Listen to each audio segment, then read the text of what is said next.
Hej, og ja, det er jo lidt trist, at de ikke skal være med mere. Men jeg tænker for dig, Dulf, nu får du en masse tid, der bliver fri. Så hvad skal der ske nu med de næste uger?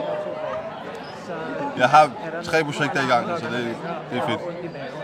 Så der er rimelig meget travlhed alligevel? Der har været meget travlt før det her, og imens det her var i gang.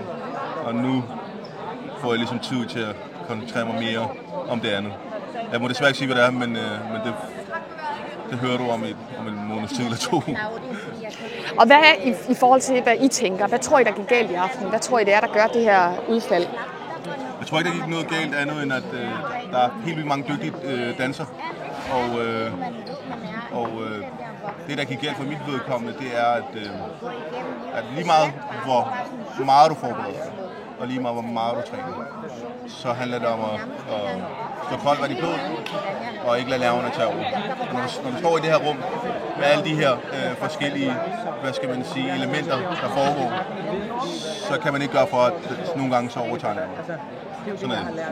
Og det er det samme, tænker du? Ja, helt sikkert. Altså, vi kunne ikke have gjort det bedre, synes jeg. Og så har det jo også bare været en læringsproces. Vi er jo ikke nået så langt i forløbet. Hvem ved, hvordan det havde set ud, hvis vi havde fået nogle mere. Altså, sådan er det er bare the name of the game, og det er så fair. Vi må slutte. Jamen tak for det. Selv tak. Hej hej.